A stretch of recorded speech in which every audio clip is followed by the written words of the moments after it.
go. Welcome to the channel, guys. We're on live with Andrew Gold from On the Edge with Andrew Gold. Thanks for joining us, Andrew. Thanks for having me. What a pleasure. Yeah, we just finished up a live over on his end, and what was I going to say? Oh, you got to remind me. I totally forgot. I got mind wiped by the audio. We'll make sure the audio is good too if anybody's in here. Oh yeah. What on the Edge with Andrew Gold? What were we talking about? Oh, the motorcycle. The motorcycle. We were talking about motorcycle. We did a whole thing on South Park and Tom Cruise and your mad experiences with him. I can't believe some of that stuff. And people can go to that, I guess, on the end screen or whatever. You go if you want to watch that after this. And then right at the end, you just go, oh, and I have this crazy story about John Travolta on a motorcycle. And I'm like, what? And we're like, well, come over to this channel for that bit. So here we are. Tell us a bit about that. Okay, so there was a movie called Wild Hogs. Yes. And it has John Travolta, William Macy.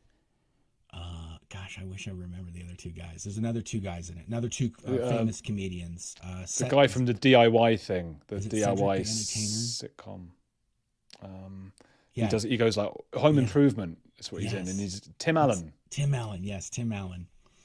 And so they're shooting this movie.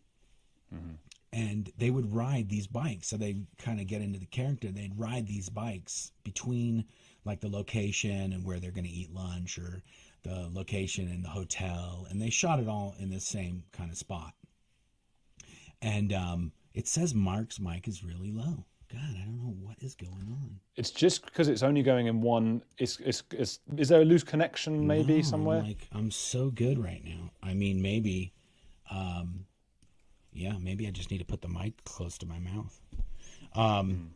Anyway, okay, so they're shooting this movie, Wild Hogs, and they're going from the set to the meal place, or from the set to the hotel, wherever their lodging is or whatever. And they're driving these bikes to all these places. And John Travolta would conveniently leave his bike like somewhere. And so he'd have to ride on the back of one of the other guys' bikes. And so he would play this game with them. And every time they'd go to the meal hall or whatever, and then he'd be like, oh, hey, can you give me a ride back? My bike's over at the set, or, something like that. And so then over the course of the shooting, it would be this thing, like everybody would be like eating, and then one of them would be like, oh, I'm going to go wash my hands real quick. And then you just see them drive off in their motorcycle to leave, so that they don't have to give him the ride on the Shut up. Anyway. That's weird. Yeah. Oh my God. And it's creepy. I mean, it's not just like he's allowed to be attracted to these, Tim Allen and all these other actors, but it's a creepy thing to do. Yeah. Anyway, that's the story. Anyway, that's a pretty crazy story, because we were just talking before about, which you didn't know about. I guess a lot of people don't know about. There's the allegations all over the huge news sources. Yeah, is that a new thing? Like it's just recent, or this has been out? It's been going around. Decades old, and no one seems to really know about. I'm sure a lot of people in the chat will know what I'm talking about, though. But the average person doesn't know. Often massage parlors. Oh, allegedly. This is that. So there is a bunch of spy files about this that I have. Oh, yeah. So you did know? Well, I know about from 20 years ago. Like there's been recent ones as well. Okay, I don't know about the recent ones, but in the files, and so this is another thing. A part of me, since it happened so long ago, I was still in there. I left in 2005. So a lot of these things, I don't remember if we heard it and we're like, oh yeah, that's a bunch of bull. Those are the SPs. Those are the pharmaceutical companies trying to jam up John Travolta. So then when I'm reading these spy files, I'm seeing what they're doing to these different individuals that are, they're shopping these stories to the tabloids, and they're talking to this person and they're talking to this person. And Scientology has spies in media organizations.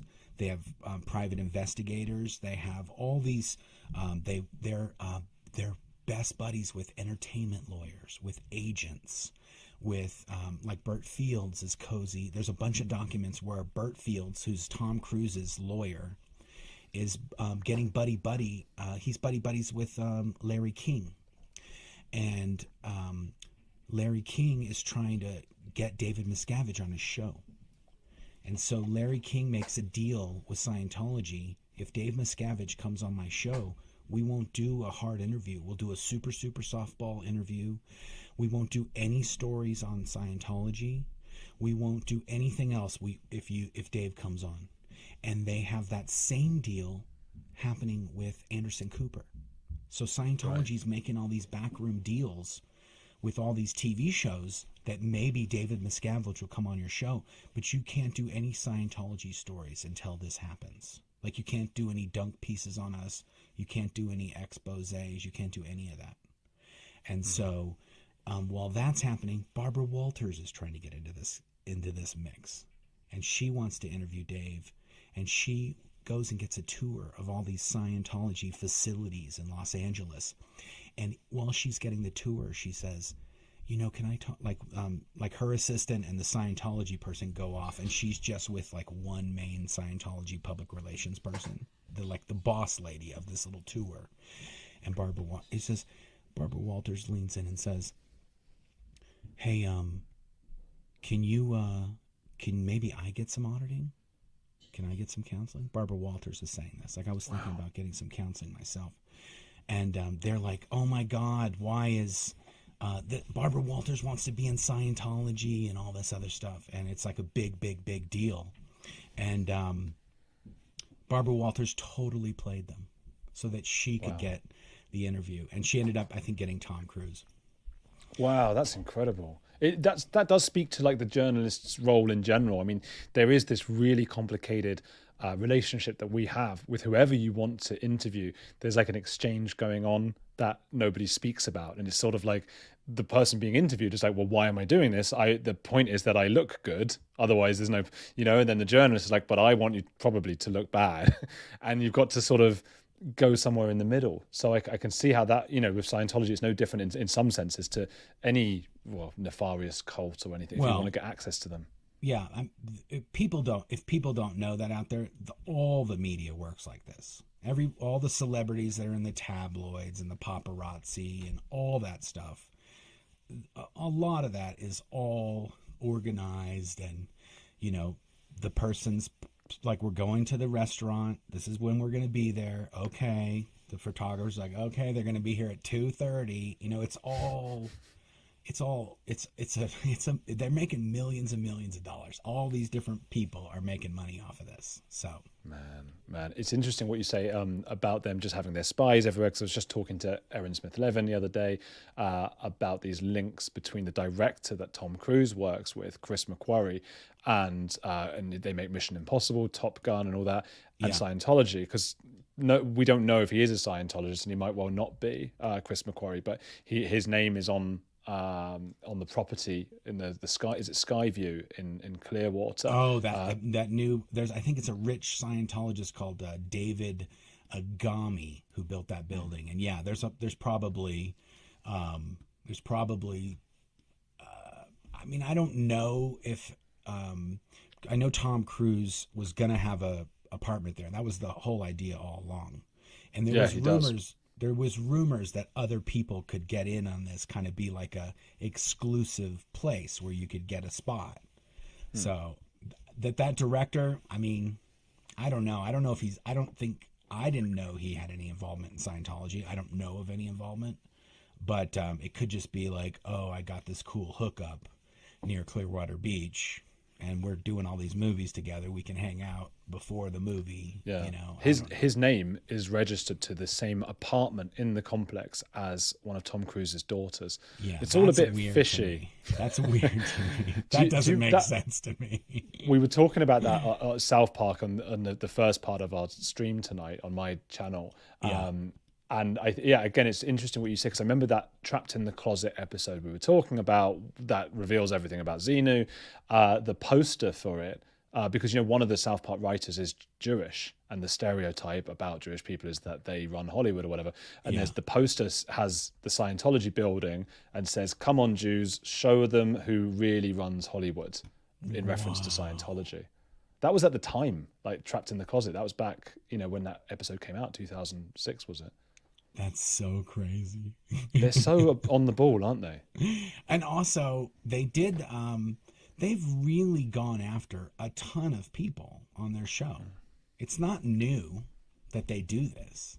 It's just that Scientology had this folklore of, if they're messed with, then you're done. And it's not really a thing. It's not. That's not how it is. They South Park did the ultimate thing to them, and they did, in the end, they did nothing. So. Yeah.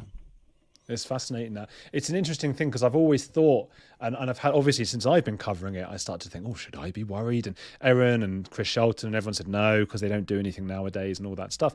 And you know, my partner and my family are going, oh, are you sure you want to do all of this stuff?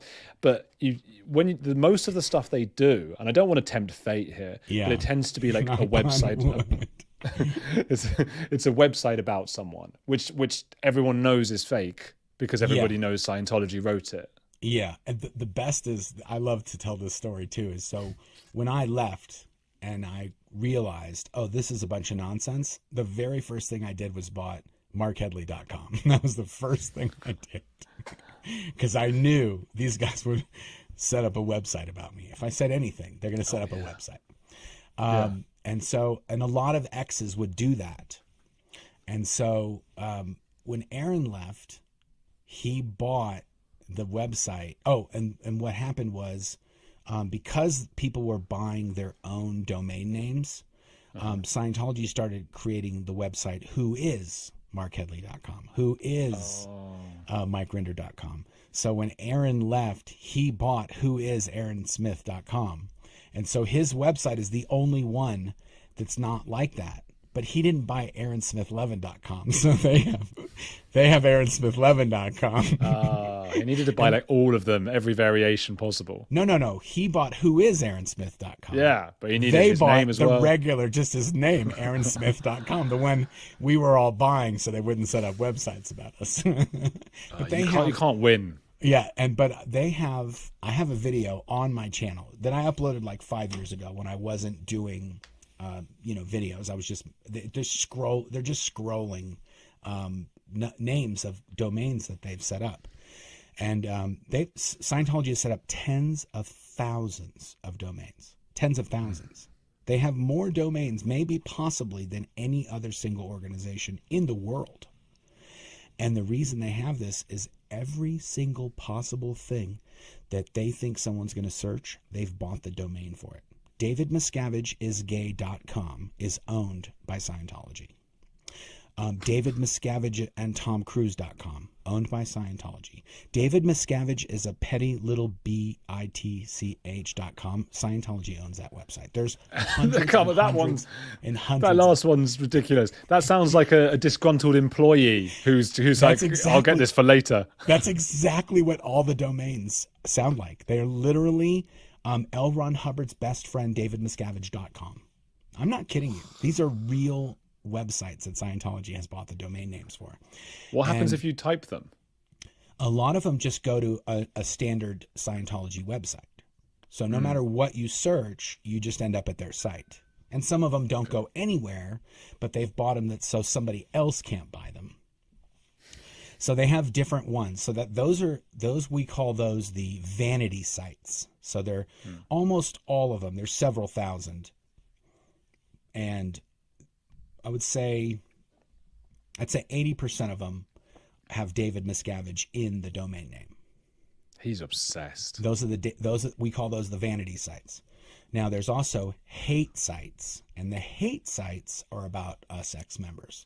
Mike Rinder, Aaron Smith Levin, my wife Claire Headley, myself Mark Headley, Jeff Hawkins, Amy Scobie, Tom DeVocht, anyone who appeared on the Aftermath Foundation, Leah Remini Scientology in the Aftermath TV show. It was on Netflix. It was originally on A&E. Anyone who appeared on that show got a hate site. Every single person who appeared on that show got a hate site. Alex Gibney, who did Going Clear, hate site. Lawrence Wright, that wrote the book Going Clear, hate site. Tony Ortega, multiple hate sites. Leah, hate sites. Mike Rinder, everyone has these hate sites. And I have a video on my channel that lists every single one of them. And it's a 5-minute video that's scrolling very fast.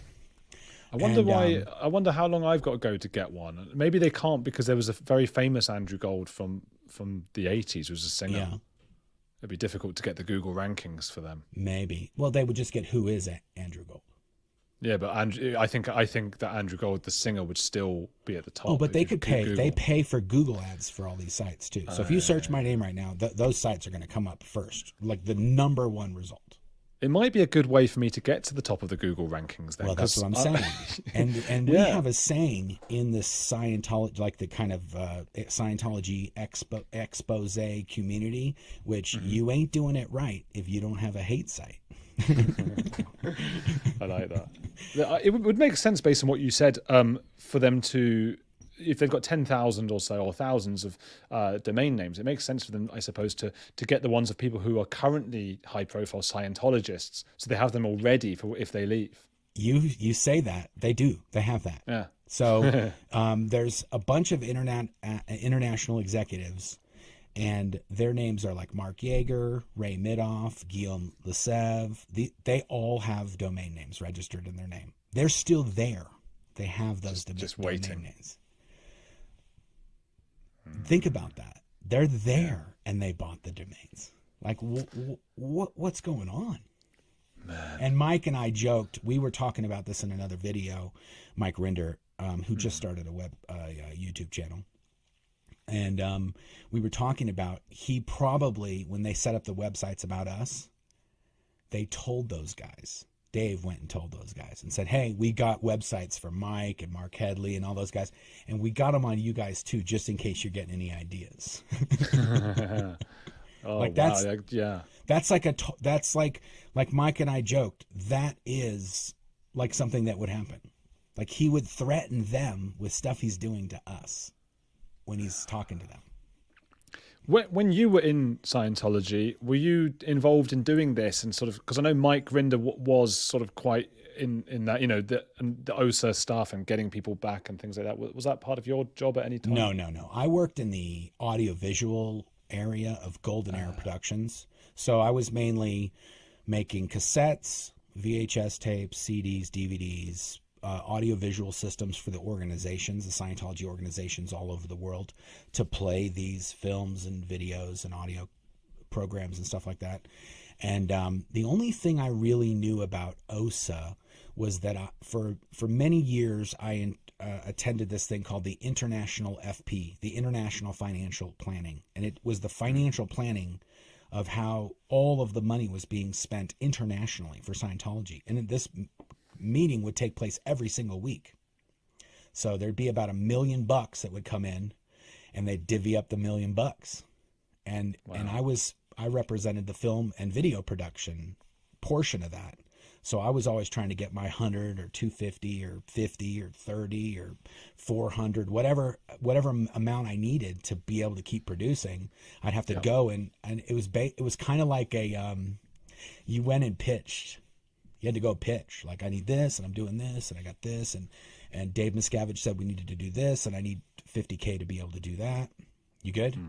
My light went funny. You got body things over there. Scientology. Yeah, maybe it's that, or maybe they're trying to get me. Anytime there's technical cooties, it's Scientology, guys. You know, I haven't changed anything. I did actually change a ton of my audio stuff right before this, so it's totally my fault. But I just moved something. But whenever there's cooties, technical cooties, it's always body thetans or Scientology. Let me tell you something about that, though, because I used to do these live shows, as you know, with Sean Atwood on his channel. Yeah. And he obviously has a lot of people who don't like him because he has this big past involved in lots of things we probably shouldn't talk about.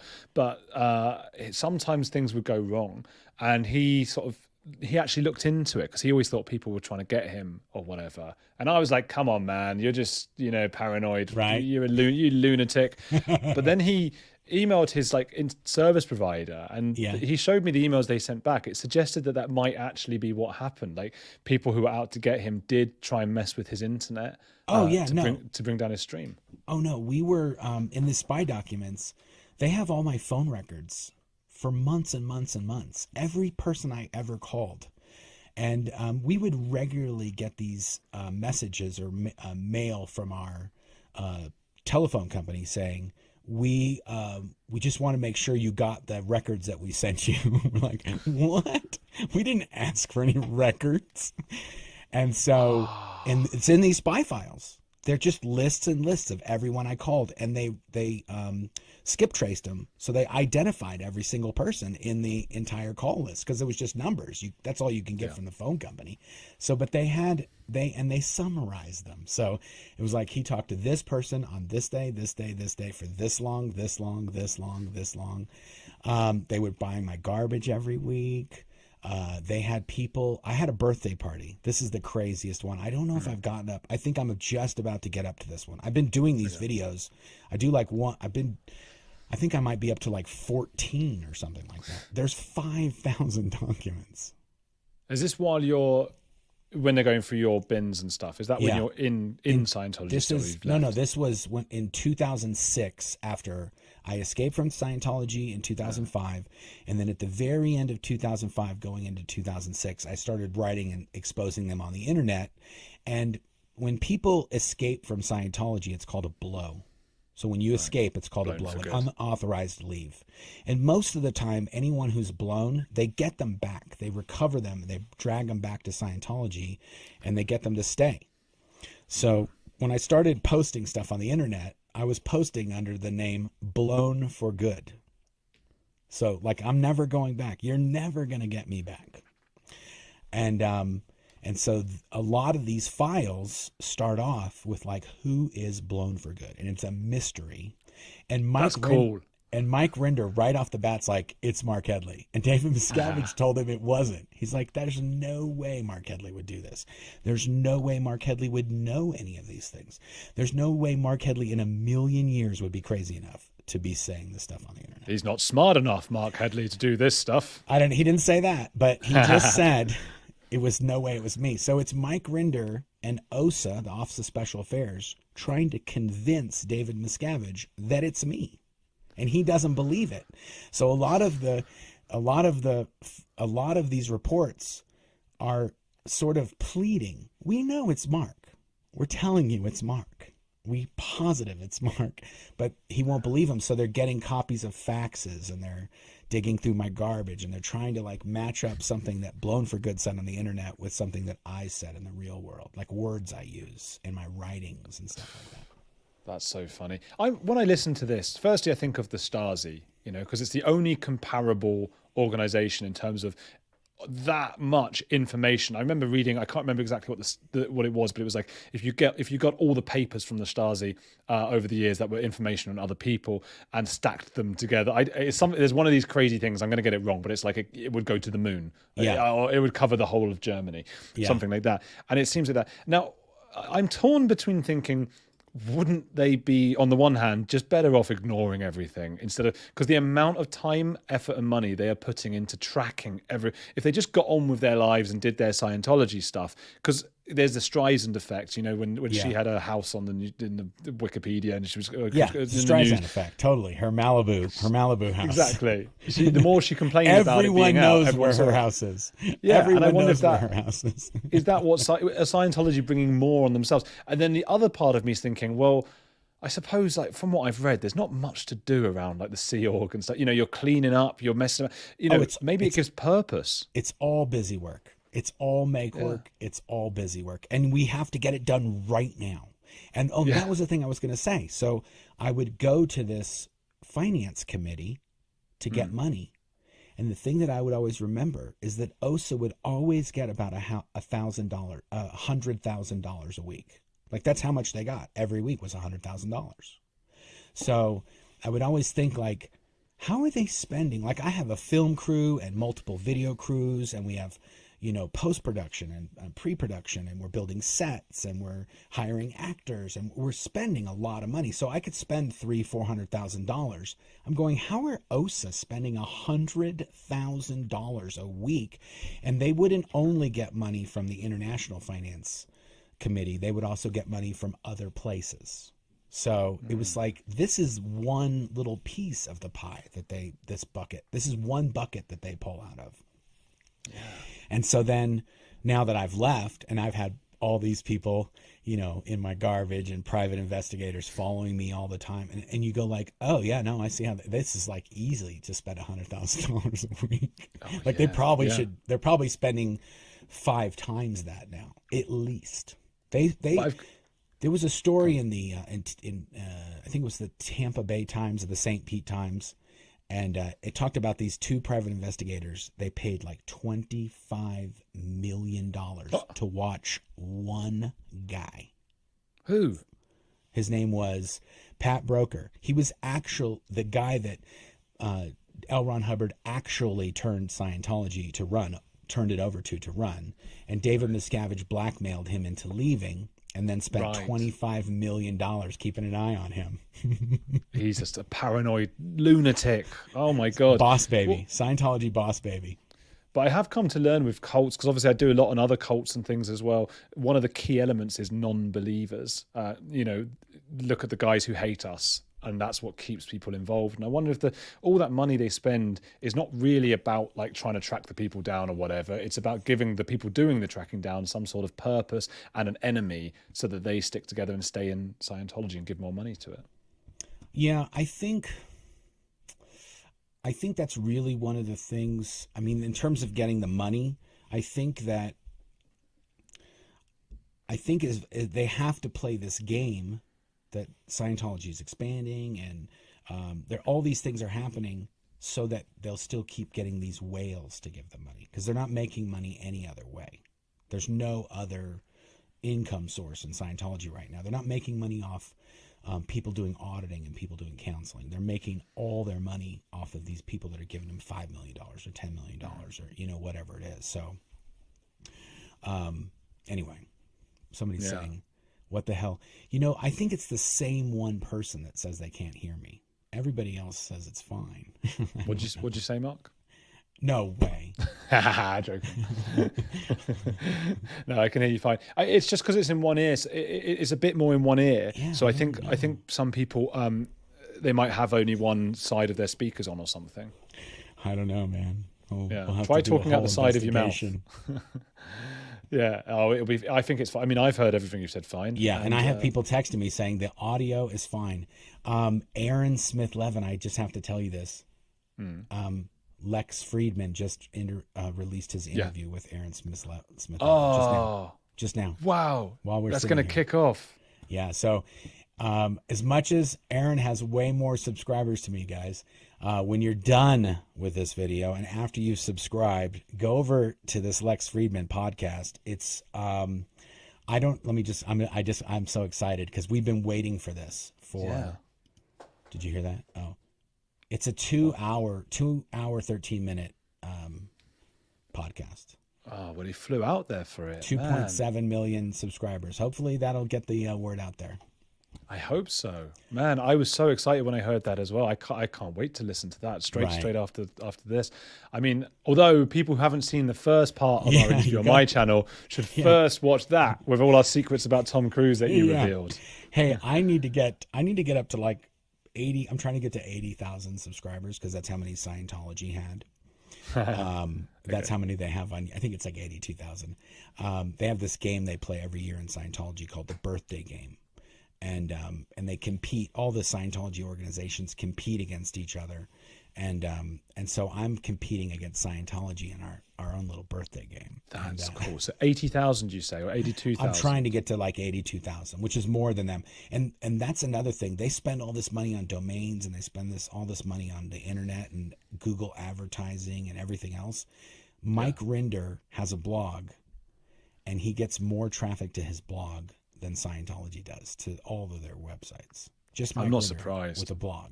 And you go like, how can they convince their members they have 1.5 or millions of people, and Mike Rinder has a blog that does better than their website. I think that is, I complain a lot about YouTube and the audio podcast stuff and like the discoverability and how it is and the algorithms and the censorship and all this stuff. But one of the things YouTube has done to an extent is the democratization of the internet. And it's really helped with that. And so the amount of marketing you put in, yeah, it can help, but it doesn't do that much. I think you just got to have some videos that go viral and enough people who like you. And the same with blogs and stuff like that. So I can see why there's obviously more people who are going to want to read what Mike says than want to read what David Miscavige says around the world.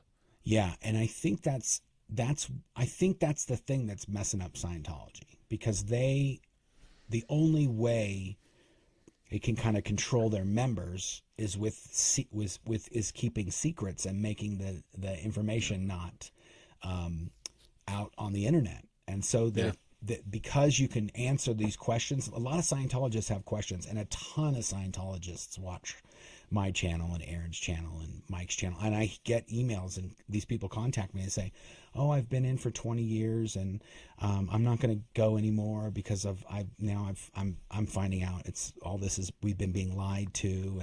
And so the things Scientology, like, they attack me and they attack Aaron and they attack Mike and they do these horrible, dastardly things on the internet. But when we tell these stories, we're also telling ex-member stories. So we're not only telling our own stories, but we're people who've just left. We're letting them tell their story and what happened to them.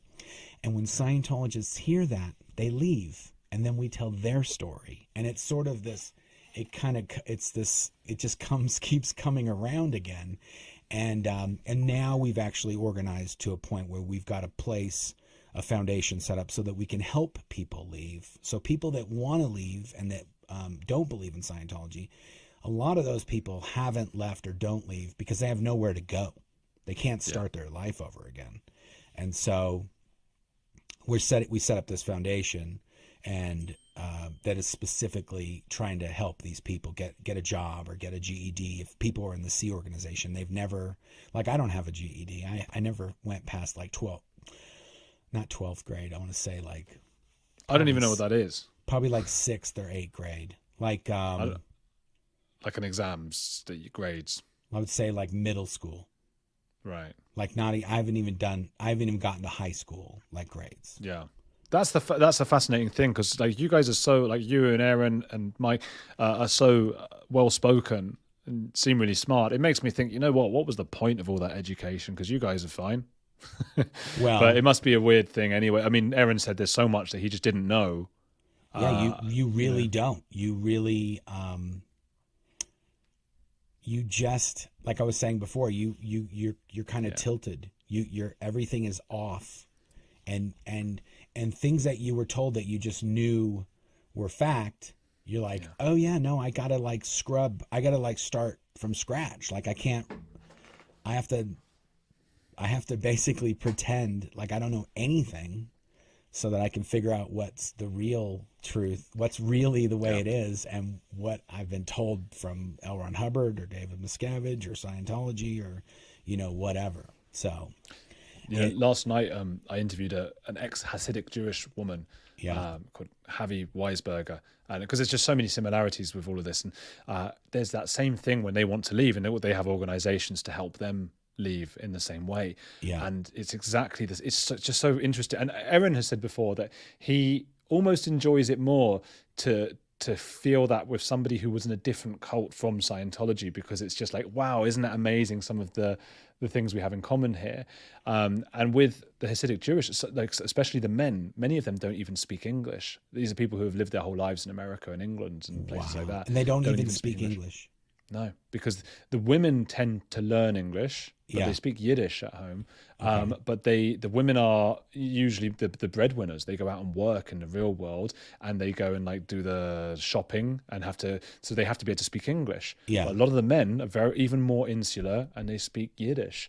And it's just the maddest world. So it's like, in that sense, it's like Scientology on speed, I think, because it's just like, if in terms of wanting to leave and try to adjust to a new life. And that was the one woman I spoke to who was from that kind of in England. I remember her telling me she went to a job interview right after leaving because she had to get a job. You know, she's got to support herself now, and there wasn't much of a support system around at that time. And she didn't know that jeans were not like a smart thing. Because to her, suit trousers and jeans, like, why is one smarter than the other? So she went to this job interview for quite upmarket job, just wearing jeans, and she was told that's why she didn't get it. And she was like, "What? Like, it doesn't make any sense to her. Like, why?" Well, because it has no significance in her world. Yeah. It's a pants are pants are pants are pants. Yeah. Yeah. And it's a funny thing because it's the first time I realized like it's not innate that suit trousers are smarter than jeans. Like I would have thought like an alien could come down here and see like, okay, well that's obviously the smart suit that you're wearing. And that's the jeans and the t-shirt. I'm not talking to you, you're wearing jeans. Yeah. You come over here with the suit. Yeah, but they wouldn't know any different. They would just be like, so you're wearing things. You know, it's funny that you said that about the alien because that's what we would call people who just got out of Scientology. We would call them Starman. Did you ever see the movie Starman with Jeff Bridges? No, I know the song by David Bowie. Oh no, he comes. Is that the name of the movie? I think it's Starman. Maybe. And he would come. He comes down. He's an alien. He comes down, and he's all over the place, and doesn't know anything. He's in a human body. He took the place of a human. He took over that body of this human that got in a car accident or something. Right. And now he's learning everything because he's an alien. And that's third rock from the sun. And that's what we would call people who just got out and be like, "Oh yeah, Starman over here. Yeah, no, dude, you need to get a credit score, man. That's the first thing we got to work on is you got to get a credit card, like a debit / credit card that you can buy something and then pay for it. And then buy something and then pay for it. Because when you leave, you're in Scientology your life, you don't have a magazine subscription. You don't have a credit card, a bank account. You got nothing. So it's worse than bad credit. You have no credit. Like you just don't even like they type in your info and it's just like, no, you don't exist, dude. From your perspective, when somebody comes out of Scientology and they become a bit of a star man, is that quite an exciting moment? Because I've always had that dream of like, imagine if Shakespeare came from, you know, and I could show him today, like, this is the Beatles. Yeah. This is a move. This is a, you know, do you get to do all that? It's not that bad, but you do have a media blackout. So like people be like, you remember on Friends? And you're like, what's Friends? Wow. You're like, Friends? And you're like, yeah, what is that? Is that a movie, a TV show? They're like, you've never seen Friends. And then it goes, it's like, okay, what about MTV Cribs? No. Okay, what about Punk'd? No. You're just like, and it's like Mork and Mindy, like, oh, I know Mork and Mindy, man. I'm not like a total alien, you know. Like, which is ironic. So like probably like 1990 to 2005, I've essentially a media blackout. Like didn't see the movies, don't know the TV, the music, none of that. For the most part, I like a band called Depeche Mode. Oh, yeah. So I knew everything Depeche Mode for that whole time, but that's it, nothing else. But that going back to Sean Atwood, you know, my former co-host, he has that as well because he was in an Arizona prison for 5-6 years. How long? 5 or 6 years. Okay, because he was a big, he used to be a big drug dealer, right? Arizona. Yeah. Arizona. That's right. Yeah, he's from Liverpool in England, but he moved out there, and a similar thing. So I'd be talking to him on our live shows, and I'd just be saying, I would mention, you know, I don't know what exactly, but like Madonna, and he'd be like, what? No, what do you mean you don't know Madonna? Or something like well, maybe not Madonna, but honestly, it's people on that level. That. Yeah. It's like you crazy man, you've been out long enough, you should know these things. Yeah, totally. Yeah, no, that was like I never saw Seinfeld, I never saw Curbed. The Sopranos, none of those things. So what a joy for out. For the past few years, I've just been watching everything. I watched The Wire. I watched a bunch of Curbed, a bunch of Arrested Development. I've just been watching tons and tons of stuff. And some of it you don't get because they're making current cultural references. And so, like, if you didn't know what was going on at the time, you're kind of like, oh, I'm pretty sure that was like a reference to something else, I guess, maybe, you know. It's such a strange position to be in. And your wife was, so you were in together, you and Claire. I haven't spoken to or met Claire yet. Yeah, I'm Claire's sure from Manchester. Right. And she lost her accent. I saw something in the comments about she's lost her accent. Oh yeah, no, 100. She had such a heavy accent when we first got married. We got married in 1992. Right. So we've been married for over 30 years. Just this last year was our 30th anniversary. And I escaped. She worked at the international headquarters as well. And I escaped in January of 2005, and I helped her bust out a few weeks later. And we used like a secret person. Her sister sent me an email, and then I sent her. My wife got a phone number to me so that I could then call her, because when I escaped, they took her phone away, so I couldn't call her, and it was like a whole thing. Wow. Anyway, what was I saying? Oh, that must have been scary. So she, you could have lost her. She always wanted to have an American accent from when she was a little English kid. So now we go back to London and see her family or whatever in Manchester, any of her relatives over there, and she's a 100% Yank. Like, they're just like, no, you don't even. We went to a restaurant in Brighton, and the waiter came up and he's like, and my wife's just like looking at him like, and I'm like, he said, do you want a salad with that? And she was like, oh yeah. And he walked away, and I was like, how can I understand him? And you're from here. That's funny. Surely she can do an imitation now. Like, could she not turn it on? I've never asked her that. I've never, I don't think she doesn't even do that. She's never, I never hear her go back into it. She's so American. She's so Americanized that even when she tells people, they don't believe her. Like, she's like, oh no, I was born in Manchester, and I left when I was 13, and they said you could never lose your accent. And people are like, there's no way you're from Manchester. I'm thinking of Daphne, the character from Frasier, because I'm just rewatching that, and she's from Manchester with in American surroundings. Oh yeah. There was an episode where she had to pretend to be American, and the only word she could say was sure. Like, sure. That was the only thing she could sound American saying. Sure. Have you ever seen the show Yellowstone? No, I've either heard of it or I just know it's a park. Okay, well, it is a park, a big one, like very large. And it is a show as well, but there's an actress on there. I think her name is Kelly Riley, I think that's her name, okay. Kelly Riley. She's a redhead. And I never knew she was not American until I saw like some behind the scenes interview, or there was another, she was in Sherlock Holmes.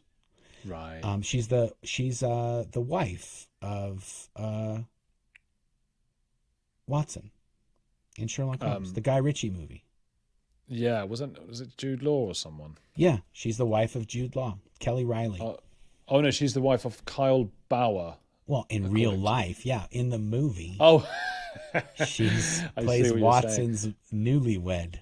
Anyway, but she's English, and we talk about Scientology, secretly getting their grips on Hollywood and stuff. I swear, when you're English, you start to see it. Like, the whole of Hollywood is English. Like, you're like, obviously I'm exaggerating. Yeah, but but Simon Cowell, Cat Dealey. But those are the ones who, like, Simon Cowell's not pretending he's not, but like all the American accents, these are English people doing them. Oh yes, what's the guy? Superman. Oh, I don't even know. You don't know Superman? No, I'm not into those. I never got into. He's an Enola. Is it Enola Holmes? Anyway, Superman and Lois. It's a British dude. They're everywhere. Yeah, honestly, they are everywhere. I'm surprised I haven't been offered a role doing an American accent. I can't really do one very well, but I'd take it if they pay me $1 million. Hey, do you mind if we answer some questions? Let's do it. Okay, let's see. Henry Cavill is the actor, by the way. Oh, is he English? Yeah, you didn't know that? The guy who plays Superman. No. He's super English. He's in a show called The Witcher.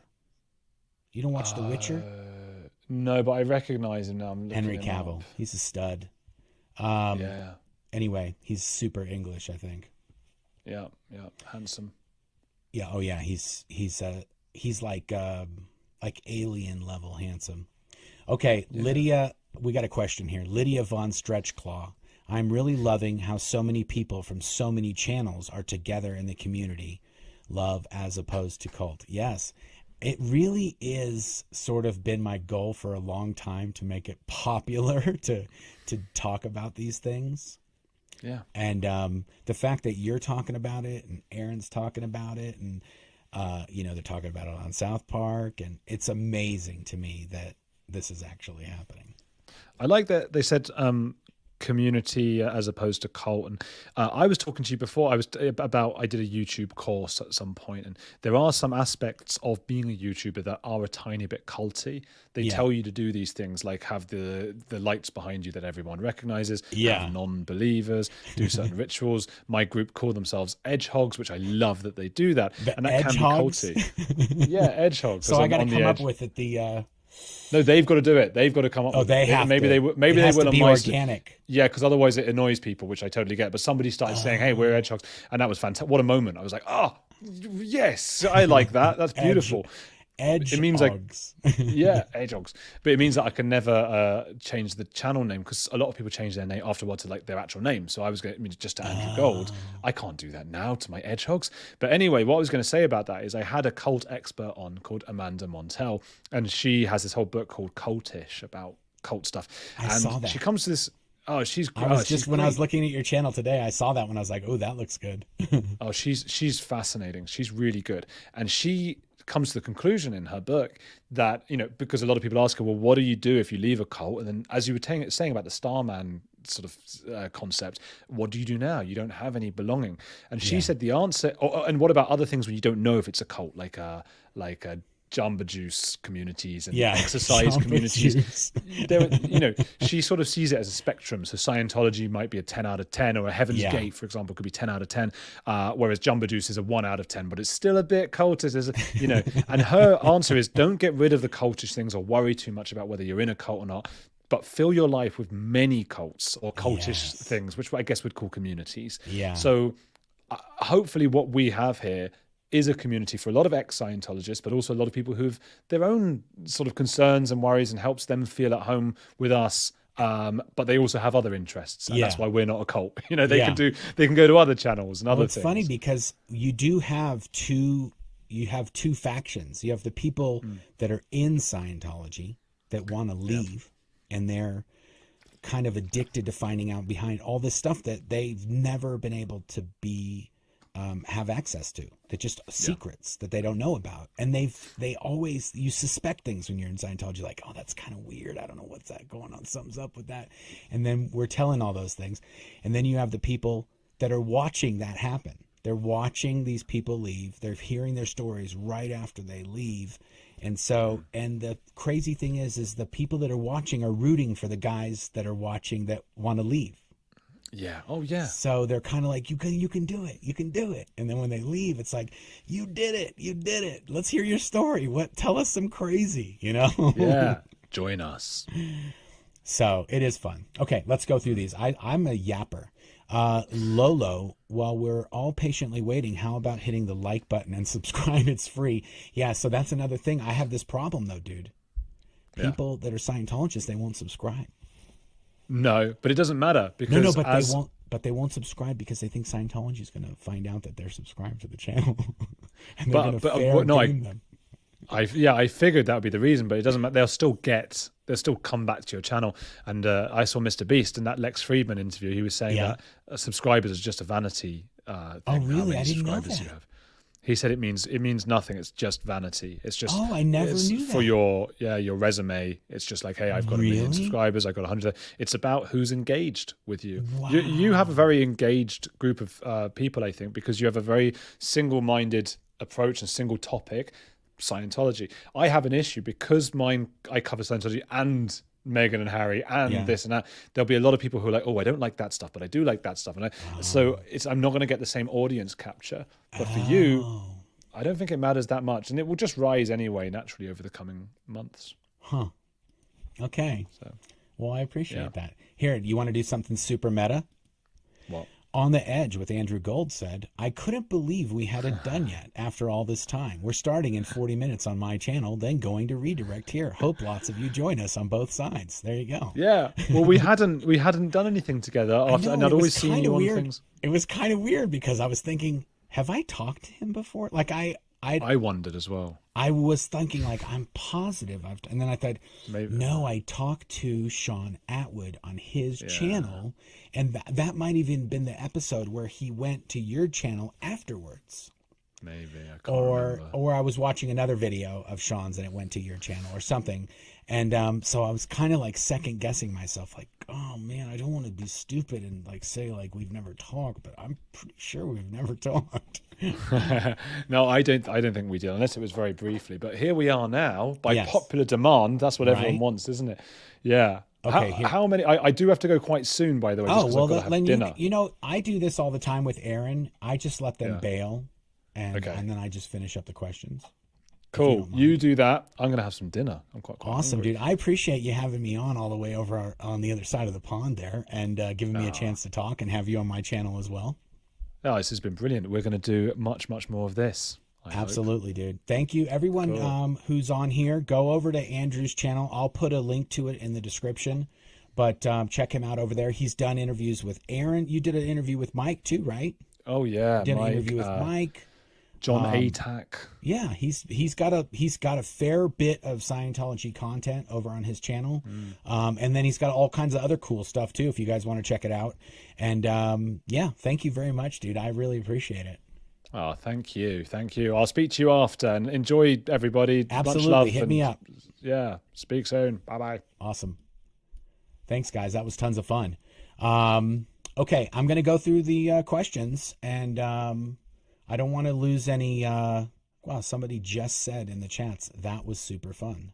Wow, that was super crazy. Okay, Downtown Abby says, can't wait. It's about time Mark and Andrew had a chat. Yes. We've got to go. Oh, look at that. I'm getting all kinds of hot skinny. I'm going to answer this up because Aaron is texting me off the hook about stuff that has to do with me in his video, I guess. Lydia Von Stretchcow says that would be amazing. I don't know what she was talking about. I'm sorry. Maria De Jesus Gutierrez, thank you for that. I appreciate that. Wow, we got this is the best comment ever. GW, somebody please ask Leah to work her celebrity magic and have Mark meet the guys in DM. I bet they would love to meet him. Hey, I can't ask Leah that, but all the people that know me that talk to Leah, get on this right now. This is an amazing idea. They know where I'm going to, whoever knows me knows where I'm going to be, where this is going to be a possibility, and that's coming up, and we can make this happen. Thank you, GW. I love that. That's the best. That's the chat of the day. Lance Whitaker, and tell Lance. Lance Whitaker, I belong to another religion that has some silly things they believe. I'm in the process of discovery. How do you find the courage, strength to believe your own intuition over the pressure of people around you? That's a very deep question, Lance. I think you, in your heart of hearts, usually know what's right for you and if it's wrong for you. And if you feel like you're being made to do something you don't believe in, or you're being told things you don't believe, or you're suffering abuse or whatever, then you should take the steps and start the actions to make it so those things are maybe one at a time or slowly phasing out of your life, and you can do what's true for you.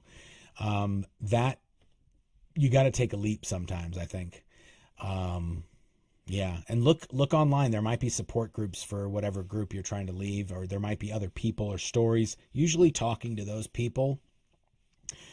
I think usually talking to someone that was in the group that you used to be in and that's left and is now like living their life, I think that's a good person to talk to, because they can give you some perspective, and they can also, in a lot of instances, confirm your suspicions about what you're thinking and what you're feeling. They might have thought the same thing, and that's what got them to go. So that's my 2 cents on that.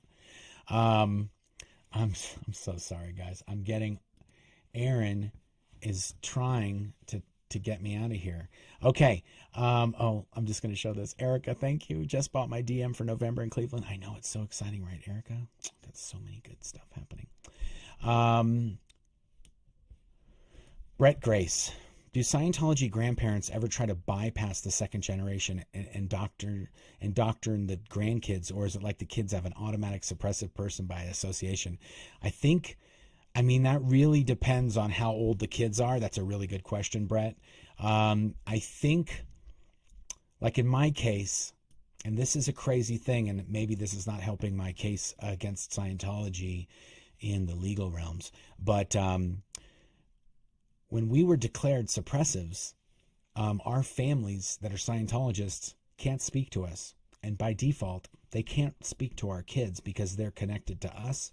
So our kids have we have very little to no sort of worry about our kids getting involved with that, because they can't be indoctrinated by our parents to believe that would be true. And our kids, I mean, my kids are up. I got friends of my kids over here today.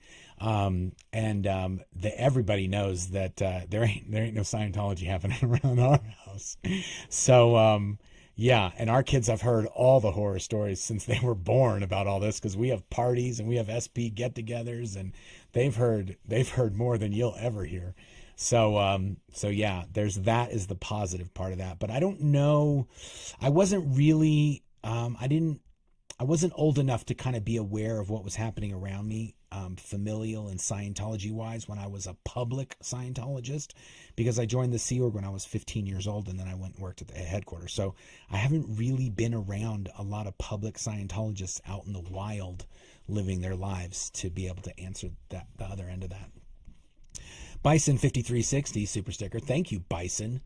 And we've got Jacob Harkey. Jacob, shout out. Regarding DM, is anyone allowed to call him David or Dave, or would anybody who crosses his path have to call him COB or Sir? How about lawyers? I think the lawyers could call him Dave, or Mr. Miscavige, yeah, or David. If you are a Sea Org member or a Scientologist called him Dave, yeah, you would get your ass chewed.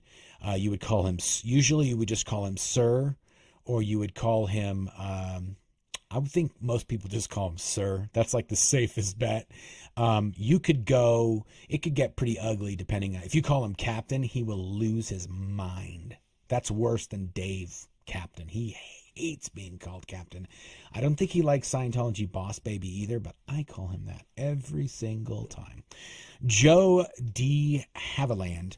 Do you find Scientology terminology slips out occasionally in the WOG world? Dev T is one of mine. Thanks, Joe. Obviously, Scientologist there. That Dev T is developed traffic. It means like sort of nonsense in your life, or in your workplace. I don't have a problem with that, but I've been gone almost 17 years now. And so yeah, I don't have that problem. And sometimes it's gotten to the point where I'm very possibly forgetting some of the terminology, which I think is an amazing thing. And I have to struggle to think of things every once in a while, which I'm very proud of, that I'm actually to the point where I can't remember it. Claire, there was a comment from Matt Denny in here, if you can find that and tag it. And it is 2:48. No more questions. I'm going to answer whatever ones Claire has starred, and then I am going to try to end off because I got to get over to this Aaron video that I'm losing my mind that I'm not already watching. Denver Stevo says, glad to be a blowhead and an edge og. Oh my God, a blowhead? I don't know. That's pretty hard, Denver Stevo. That's maybe not appropriate. Leanne, I would rather be called one of the Claire Bears than the Blowers. The Blowers is funny, and the Claire Bears is funny too. Claire Bears and the Blowers. Oh my gosh, hold on, I gotta take a screenshot of this. Oh man, hold on, I gotta move my window, guys. I gotta do a screenshot of this comment. It's the best ever. Okay, here we go. Perfect. Okay, that's awesome, Leanne. Thank you for that. That really gave me a good laugh. Jenna Hell, Blonies. Oh my goodness. Now that's all we're going to do is we're going to get nonsense. Panko, great show. Thank you, Panko. Appreciate it. Just reading BFG. Hey, Joe. Liked the comment about the useless busy work that is SO life.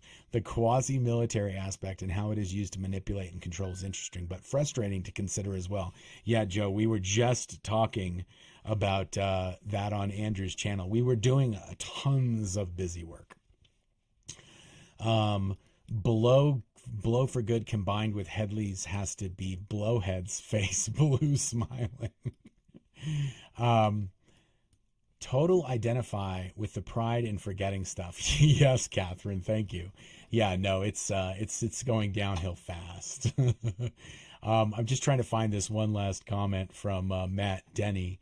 I went to click on it and then I unstarred it instead of put it up. So Matt is a frequent flyer over here, so I'm trying to make sure I get the questions. People do super chats.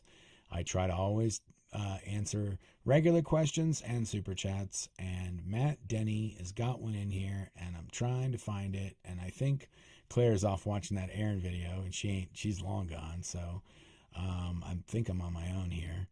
And where is... No one's helping me. Claire's gone. This is what happens when I'm by myself. It's just like, throw me a rope here, somebody.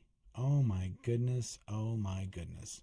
I'm sorry there was some weird mic thing for some people. I'm not sure what it is.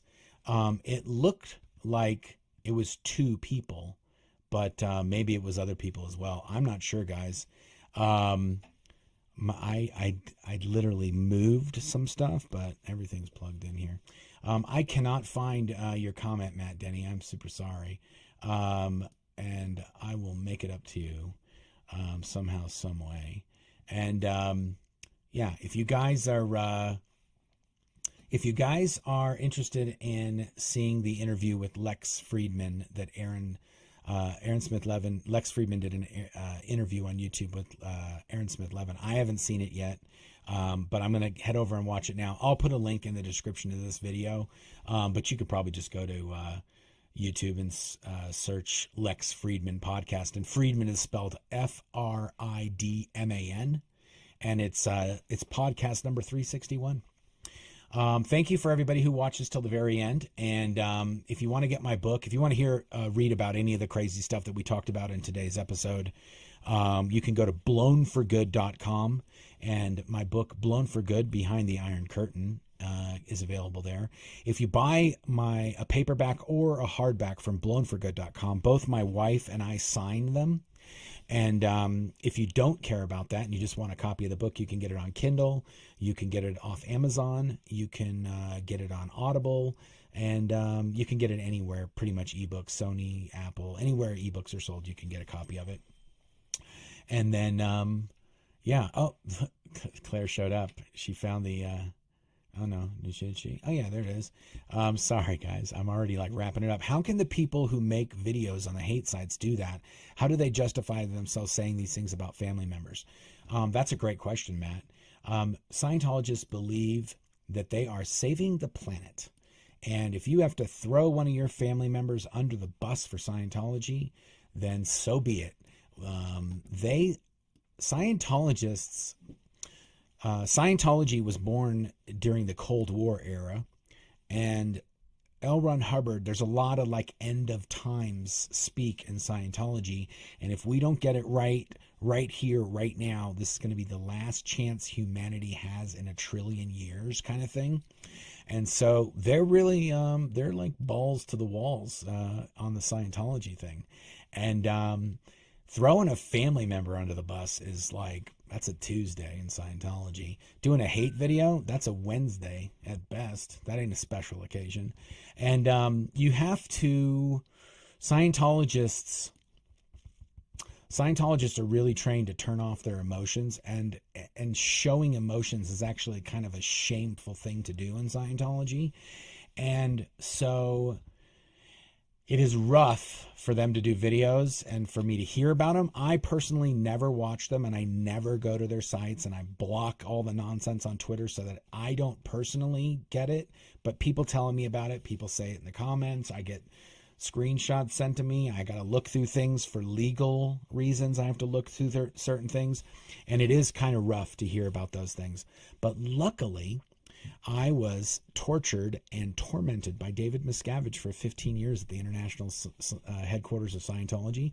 And I, too, was also trained to turn off my emotions. So it's a little easier for me to deal with some of it because I'm sort of like, whatever.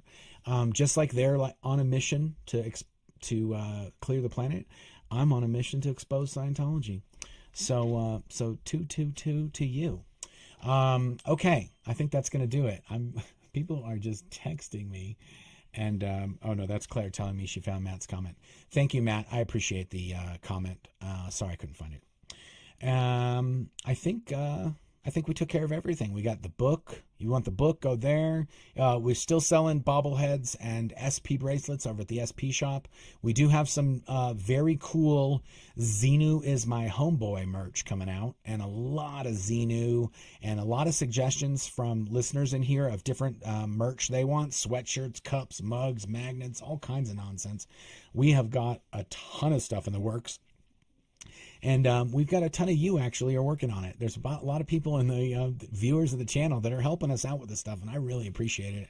And I do think even in the short 2 months that we've been doing this, we do have like a little community growing here. So I really appreciate all you guys that support the channel, and I appreciate everybody who subscribes and likes the videos. I'm debating whether to cancel the subscription birthday game, but I don't know. I'm torn. Andrew was like, yeah, don't worry about the subscriptions. I don't know what to think about that. I'm conflicted. But anyway, thanks everybody. Thanks everybody who watched in the end or listened if you're listening on a podcast. Oh yeah, if you guys don't know, we have all of these episodes are going up on any podcast platform that you listen to. The Blown for Good podcast is there, and we've got a ton of episodes up on there. And there's a link in the description depending on which service you want to go to. So I appreciate it. Thank you, everybody who watched to the very end. And we will see you, I think, what do I say? Until next time.